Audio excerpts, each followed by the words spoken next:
या संदर्भात आता खासदार संजय राऊत यांनी आणखी एक मोठं विधान केलेलं आहे। मुंबई, ठाणे, कल्याण, डोंबिवली आणि नाशिक या सगळ्या ठिकाणी आम्ही पुन्हा एकदा एकत्रच लढू असं खासदार संजय राऊत यांनी त्याच आपल्या वक्तव्याचा पुनरुच्चार केलेला आपण पाहतोय। महाराष्ट्र आणि मराठी माणसाच्या एकजुटीसाठी ठाकरे बंधूंनी तलवार उपसली आहे असं सुद्धा राऊतांनी म्हटलं। इतर महानगरपालिका सुद्धा एकत्र लढण्याच्या संदर्भात आमच्या चर्चा सुरू आहेत असंही त्यांनी सांगितलंय।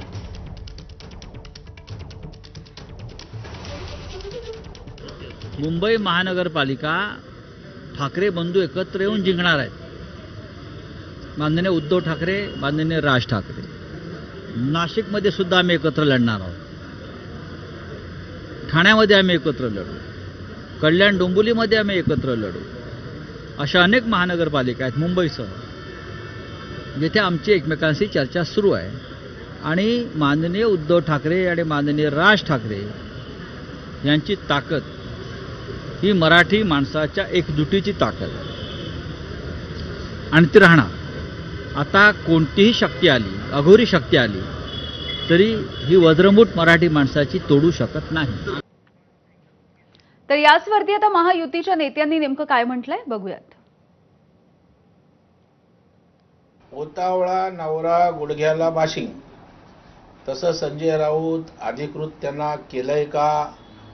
दोन भावांची चर्चा झाली का? पक्ष एकत्र येण्याचं ठरलंय का? का संजय राऊत हवेत गोळीबार करतायत? 20 वर्ष त्यांना राज ठाकरे साहेब आणि मनसे आठवली नाही, आता त्यांना ते आठवायला लागलंय।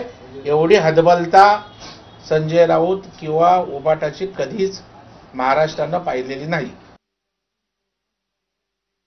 जी काय वल्गना करतायत त्यावरून मला बासरी मर्ढेकरांची एक कविता आठवते। गणपत वाणी बिडी पिताना चावयाच नुसतीच काडी, म्हणायचं अन मनाशीच की या जागेवर बांधीन मी माडी। आता कोण शिल्लक नाहीये, सगळेजण त्यांना सोडून जात आहेत आणि मग असणारे कार्यकर्ते थांबवण्याकरता अशा गमजा माराव्याच लागतात। यापूर्वी सुद्धा सत्ता येणार म्हणत होते, मुख्यमंत्री ठरवण्याकरता भांडत होते, मुख्यमंत्र्यांचं नाव जाहीर करा म्हणून बोलत होते। आज 100 जागा लढवल्या आणि 20 जागा निवडून आल्या।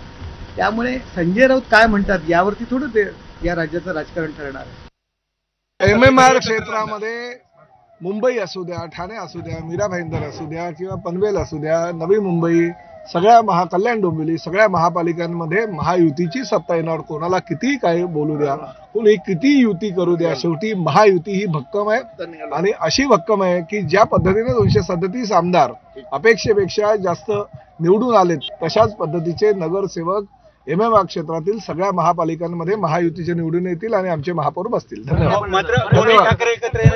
काही फरक पडणार नाही, काही फरक पडणार नाही। महाराष्ट्रामध्ये शेतकऱ्यांची कर्जमाफी होईल, मात्र ती सरसकट होणार नाही। ती कर्जमाफी